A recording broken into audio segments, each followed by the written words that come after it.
Hello. In terms of the sharing of ideas and information, there have been four great cultural revolutions in human history: the invention of writing, the widespread development of movable type printing, the development of film, radio and television, and the development of the Internet. In this video I want to talk a little bit about the second of these, specifically the development of printing in 15th century Europe and the tremendous consequences that this had. As you know, printing first originated in China by at least as early as the 3rd century, but in the form of block printing or xylography, with the image to be copied being cut into a block of wood. To do this, the Chinese had developed a clear and durable ink for use with such blocks. This is the so-called India ink, made from the lamp black derived from burning oils or wood and compounded into a stick. Further developments occurred from the time of the Tang dynasty onwards, with the sacred texts of Buddhism and later other philosophies and religions being printed. Subsequent and related developments occurred in both Japan and Korea. Important though these developments were, they did not have the same revolutionary impact which printing later came to have in Europe. In East Asia, printing was performed within a traditionalist mode of thinking to preserve sacred texts, and, in the case of the Buddhist scriptures, to attain and effectively mass-produce merit rather than diffuse knowledge as such. The Buddha would be found wherever there was a copy of the text. Printing appears to have developed independently in the West. In Europe, however, the significant aspect in the development of printing was typography, that is, printing from movable type made from metal, rather than xylography. And typography, of course, is a method more easily utilized with an alphabetic rather than an ideographic written language. The basic technique was first developed in the mid-15th century by Johann Gutenberg, a goldsmith in Mainz in the Rhineland. It was relatively simple but extremely effective. Individual metal letter types, made from an amalgam of lead, tin and antimony, were set into a frame which was then inked and squeezed against a single sheet of paper in a press adapted from those used for pressing cheese or grapes. The first major work produced was the famous Gutenberg Bible in the 1450s, but this was undoubtedly preceded by simpler items such as single-sheet proclamations and the like. Gutenberg himself was not a successful businessman, going bankrupt in 1458, but other craftsmen quickly took up the trade, turning Mainz into the first European printing centre. Diffusion of the new craft to other parts of Europe soon followed, particularly after the sack of Mainz in 1462 by troops of the local archbishop, which caused many printers to migrate elsewhere. Of particular importance was the establishment of printing in Venice in 1469, the city subsequently becoming the major printing centre for the whole continent. The total number of towns in which printing had been established mounted rapidly, particularly from the 1470s onwards, such that by 1499 printers had set up shop in some 251 centres across Europe. By 1500 there were some 150 presses in Venice alone, and these had produced more than 4,000 editions, approximately 1/7 of all the works that had then been printed in Europe. The total number of printed books then in circulation was probably at least 10 million volumes. Significantly, printing did not spread widely outside of Europe and its overseas colonies, a fact of crucial importance in tracing the subsequent struggle between traditional and innovative ideas worldwide. With the rapid diffusion of printing across Western Europe, within a few years large numbers of relatively cheap books and other materials were being produced. The works printed covered a wide range of subjects: religion, political ideas and practice, technology and science, geography and exploration, including atlases, current events, and the occult. This had a number of major impacts, the ready availability of reading materials being held to have encouraged literacy, particularly in Protestant countries where individual Bible reading was greatly encouraged.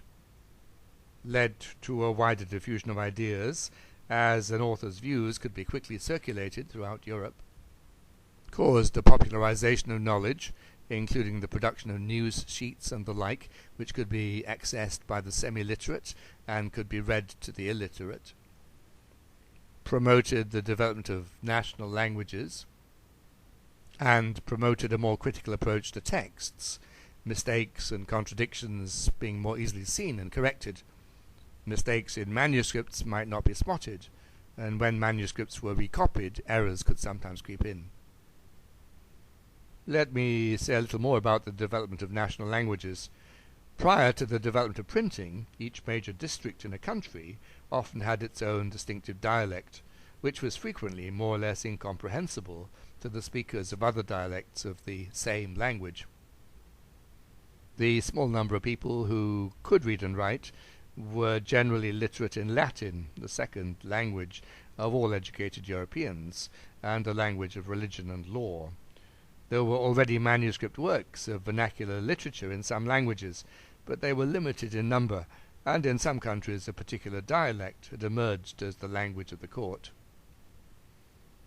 All this changed rapidly with the spread of printing, an increasingly large number of books appearing in all of the major modern European languages, and the form of those languages becoming fixed, with a particular dialect becoming the national language.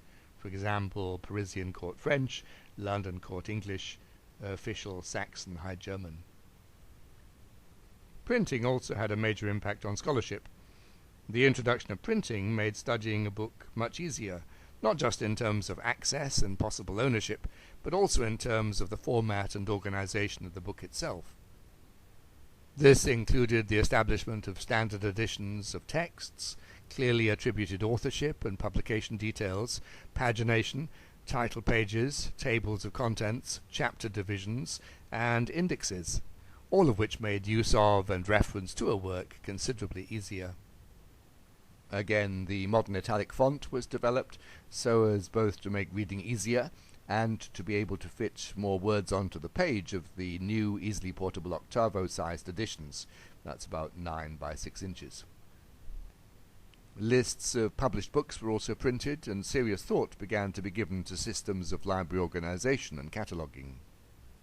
Specialized books and printings also became readily available. Thus, an increasing number of bilingual and multilingual dictionaries were published to help the work of translation.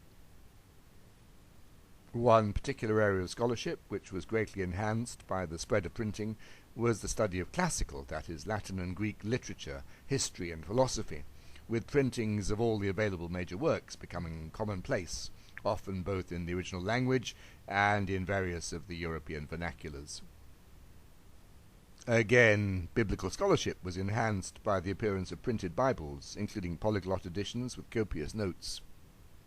Also of note were the appearance of illustrated books and maps and atlases, and from 1501 onwards, the revolutionary appearance of printed musical scores, requiring a 3-stage process, first printing staves, then notes, and then the text.